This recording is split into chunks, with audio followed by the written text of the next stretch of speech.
Right, so hello and welcome back to Books and Things and welcome to another video. And today I am excited to be sharing with you the very first chapter of my new novel, The Trouble with Mrs. Montgomery Hurst. The Trouble with Mrs. Montgomery Hurst is coming out in the UK on the 18th of July and I am very, very excited for it because I love it a lot. I will leave some links down below to more information about it, but it is set in 1841 and it's a story of a small town and all its gossip. And today I want to read for you the first chapter. I did this for my first novel, The Secrets of Hartwood Hall, last year, which I really enjoyed doing. But I think it's going to be a bit more of a challenge for the first chapter of The Trouble with Mrs. Montgomery Hurst because there are a lot more characters in this book and a lot of characters turn up in the first chapter, and the first chapter has a lot of dialogue. So please bear with me as I attempt to read this as well as I can. It will not be as good as the audiobook when that comes out next month, but hopefully you can still enjoy it. I am very excited to share it with you. So without any further ado, I will do the intro and then I will be straight into reading. In the meantime, thank you very much for watching or listening, and I will speak to you again soon.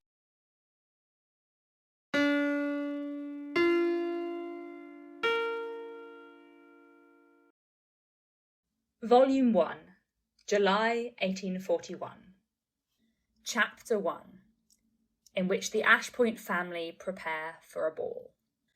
Throughout the noble county of Wickford, there were many households in which order reigned. There were families who dressed neatly and quickly, who were ready to depart in good time for any social occasion. There were homes where the corridors were free from clutter, where quiet prevailed, where the occupants were capable of assuming their best finery without descending into utter chaos. The Ashpoint household was not one of these. They were due to leave for Lady Wickford's ball in 20 minutes, and everything was still in disarray.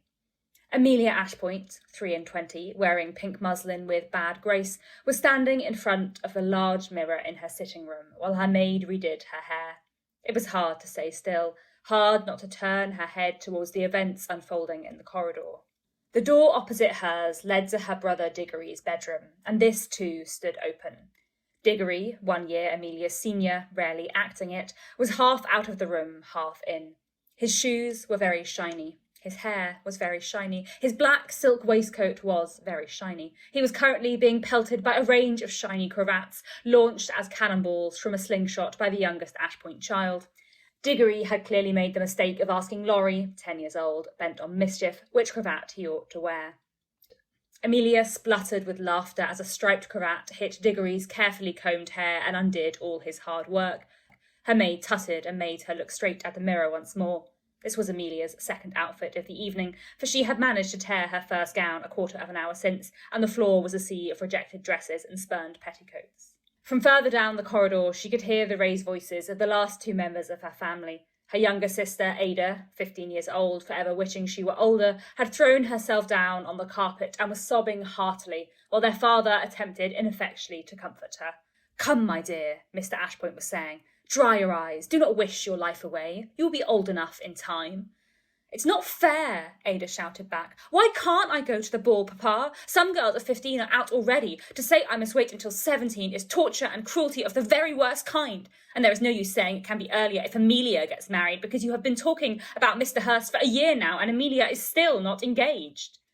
"Well now, Ada," replied her father, "we are all very hopeful that Mr. Hurst—" He was cut off by a shout from Diggory as one of Laurie's missiles hit him in the face. "Laurie!" cried Mr. Ashpoint, but his youngest child had already armed himself once more. "Laurie, put that down. No, Laurie!" Back in her sitting room, Amelia rolled her eyes. Her maid had finished her hair now and stood back, contemplating the result with a mixture of pride and resignation, as though she were quite aware that Amelia would ruin it within the hour. "Thank you, Bella. Ought I to go and tell the coachman to expect a long wait?" As Amelia glanced out into the corridor, a balled-up cravat sailed past her door. "Probably best," she replied.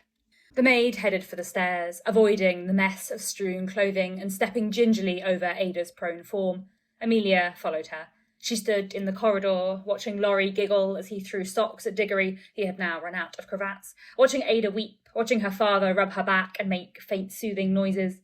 This was all a great deal more entertaining than a ball. Then her father glanced up at her with anxious, helpless eyes, and Amelia sighed. Something must be done. She stepped quickly forwards, grabbed Laurie's slingshot and tossed it into her bedroom, then lifted her little brother up under the armpits and carried him bodily down the corridor. She was vaguely aware that such a proceeding might result in the tearing of another gown, but frankly she did not care. Laurie seemed to think this all part of the fun and put his arms out as if he were flying. Amelia lifted him over Ada and their father and marched down the hall, past the great staircase and into the nursery, where she deposited him in a chair. The nursemaid looked up from her sewing and smiled. "Did you enjoy seeing everyone all dressed up for the ball?" she asked. "Oh, ever so much," said Laurie eagerly, as Amelia shut the door behind her. Back in the corridor, Diggory was standing in front of the mirror, patting anxiously at his hair in an effort to repair Laurie's damage. Ada was still sprawled on the carpet, declaring again that life was monstrously unfair. Mr. Ashpoint sat beside her, leaning back against the wall. He was still only in his shirt and trousers, no waistcoat, no cravat, no tailcoat, and he looked exhausted. "Ada," said Amelia gently, sitting down beside her sister, ignoring her father's anxious mutter about creasing her dress. "Ada, how about we have a little dance here next week? I'm sure Clara will come and dance with me if I ask her, and we could get Julia Palmer to come and dance with you. Clara and I shall teach you how to waltz. What do you say to that?" Ada looked up at her and sniffed very hard. "But you hate waltzing," she said. "Very true," said Amelia, "so think just how kind I am being." Mr. Ashpoint was rising slowly and quietly to his feet, stepping carefully over the cravats on his way back to his dressing room. Ada pulled herself up into a sitting position, looking at Amelia through her tears. "It's not fair," she said, but this time her voice was gentler. "You get to go to balls, and you don't even like them." "Exactly," said Amelia. "It is quite as unfair for me as it is for you, and I am not crying. To be truly grown up, you must bear your sorrows." Her sister looked up at her, rubbed her eyes, nodded. "Will you tell me all about it when you come home?" she asked. "Diggory will, at any rate," said Amelia, "for he loves balls." Diggory turned towards them with a smile and a shrug. "Free punch," he said. Ada gave a watery laugh. "Who are you going to dance with?" she asked Amelia, her voice a little steadier now. "Oh," said Amelia, "I hardly know. Mr. Hurst?" "Perhaps. I do hope you marry him, Amy, and then Papa will let me go to all the balls." Amelia hesitated. She frowned, and she was about to refute the likelihood of this event when she saw the look of tearful hope on her sister's face. "We shall see, Ada." "Who are you going to dance with, Diggory?" Ada asked, as her brother gave his hair one last comb with his fingers, then turned from the mirror. "I bet you a shilling that Diggory will dance with Lady Rose," said Amelia, "if he does not blind her with his overly shiny shoes." Diggory looked down at his feet. "There is nothing wrong," he muttered, "with shining one's shoes, just because you do not care about your appearance, Amy." At that moment the door of their father's room burst open, and out he came, cravat, waistcoat, and tails now firmly in place. "We must make haste," he declared, "or we shall miss the first dance." "God forbid," said Amelia with a laugh. "God forbid, indeed," replied Mr. Ashpoint, for whom a ball was a terribly serious affair. He had long given up on maintaining etiquette within Ashpoint Hall itself, but he tried very hard to keep up the appearance of dignity beyond the walls of their home, much to Amelia's annoyance. He was hurrying down the corridor so fast he almost tripped on Amelia's dress. "Diggory, Amelia, the carriage is waiting. Ada, my dear, bear up." "Yes, do," said Amelia, rising to her feet. "If nothing else, think how you will be able to lord it over Laurie when you are old enough for balls and he is still too little. Imagine what things he will throw at us all then."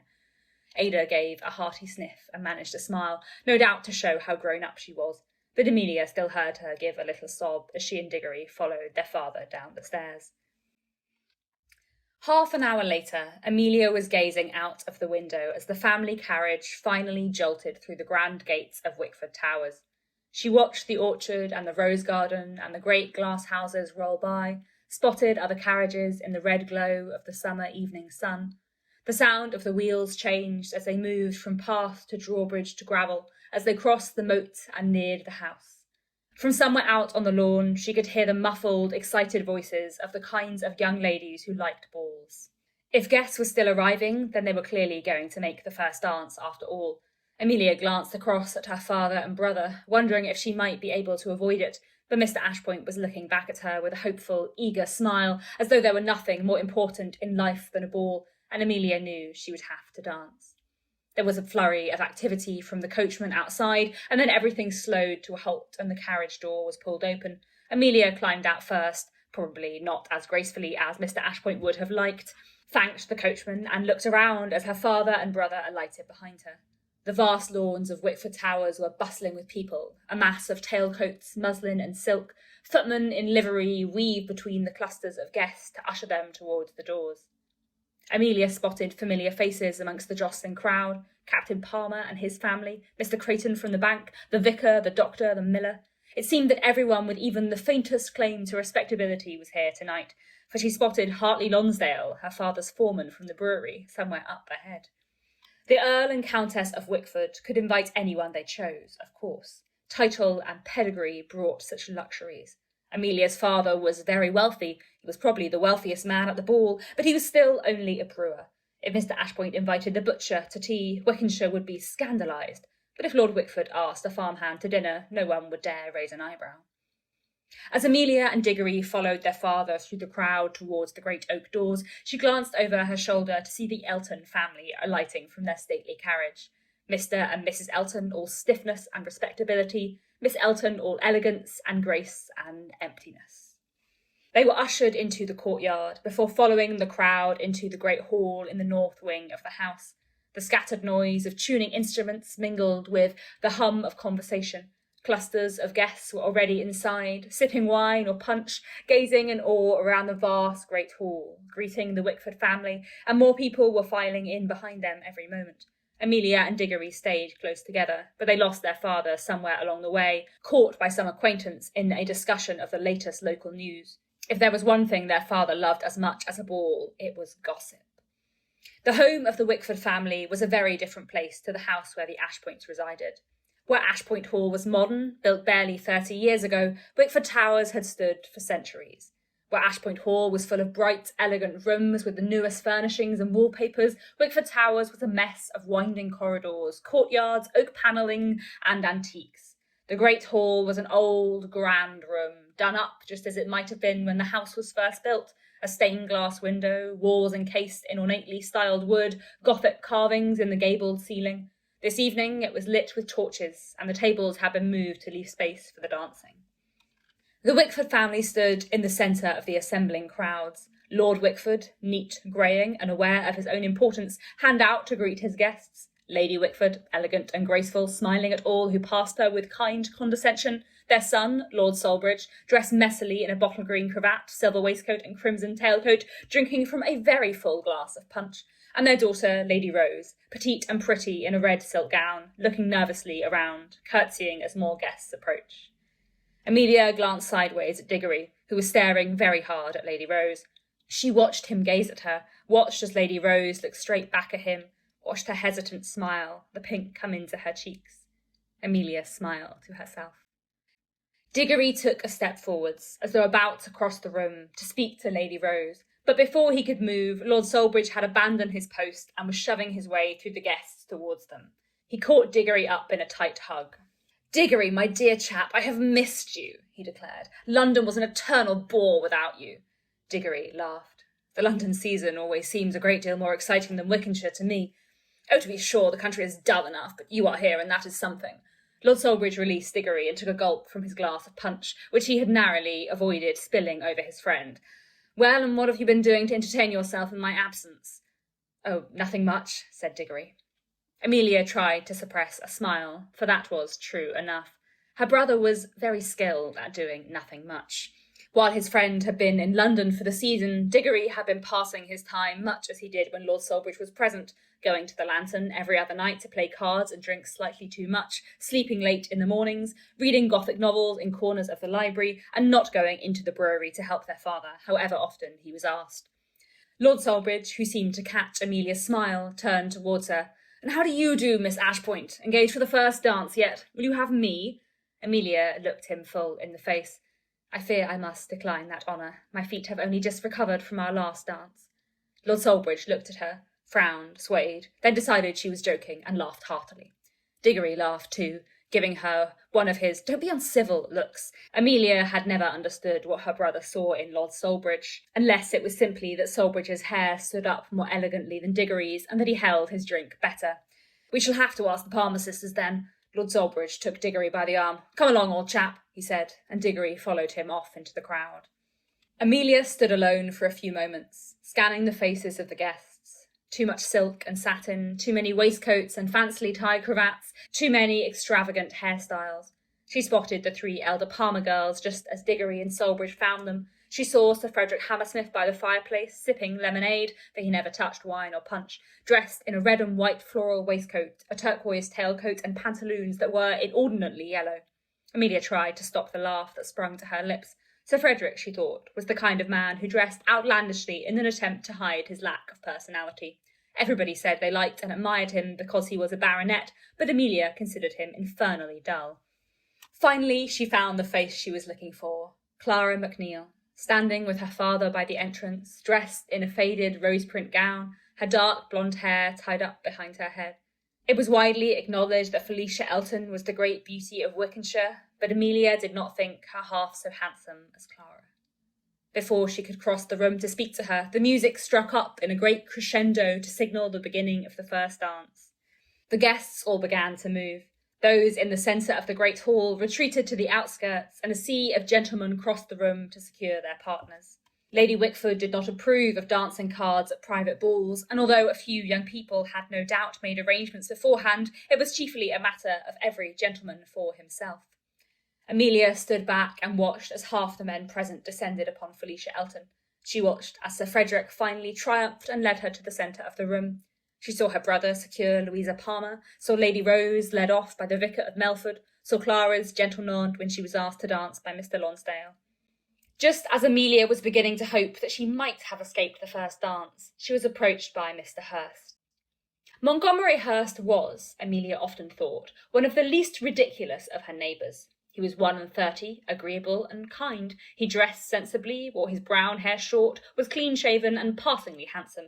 He was a little solemn at times, it was true, but he never seemed to mind Amelia's more lively sense of humour. She did not know him well, exactly. He had grown up nearby, for the Hursts were a very old Wickenshire family, but he had left for Cambridge at 18 and not returned. He had travelled abroad for a while before settling in Paris. Although Amelia had seen him from time to time on his brief visits home to see his father and to visit Sir Frederick, his oldest friend, it was only upon the death of Mr. Hurst senior, some 18 months ago, that the present Mr. Hurst had returned to the neighbourhood. Now, aside from irregular absences in London on business, he had more or less settled at Radcliffe Park. Over the past year and a half, Amelia and Mr. Hurst had struck up a kind of friendship. She liked to dance with him because he never attempted to flirt with her, and she suspected that he liked to dance with her for much the same reason. "Miss Ashpoint," he said now, as he reached her, "I hope I am not too late to engage you for the first dance." "You are not," she said, and put her hand in his with a smile. As they joined the other couples, she saw her father watching them from across the great hall, his delight plain upon his face. Amelia tried hard not to sigh. It had been the dearest hope of her father's life these last 5 or 6 years that she would marry. It had been his dearest hope these last 18 months that she would marry Mr. Hurst. The dance began. It was a waltz, and so Amelia put her hand on Mr. Hurst's shoulder, let him lead her round, turning as the 1, 2, 3 of the rhythm pulled them on. Diggory sailed by with his partner, and Amelia managed to exchange a smile with Clara before she spun past. Amelia and Mr. Hurst spoke of the weather, of the books they were reading, of the general election, and then, when conversation lulled, Mr. Hurst said, "Your father sent me a note asking if I would dine with you all on Friday." Of course, thought Amelia, of course her father had invited him to dinner. He was forever inviting Mr. Hurst to something or other at Ashpoint Hall. "I must ask you to give him my apologies, I am afraid," Mr. Hurst went on, lowering his voice a little, "for I shall be away. I'm riding to London tomorrow." "I shall tell him," said Amelia. "You are going on business, I suppose?" Mr. Hurst hesitated. He moved his feet a little less quickly, less accurately than usual, and Amelia had to step carefully to compensate. "Well, no," said Mr. Hurst, "not business." "Oh?" Mr. Hurst looked at her. His expression was a little uneasy, a little, apologetic. And somehow Amelia knew what he was going to say before the words left his mouth, knew that he wished her to convey his apologies to her father for more than a missed dinner, knew that he felt a little doubtful whether he ought to apologise to her as well. "You see, Miss Ashpoint," said Mr. Hurst, "I am going to London to be married."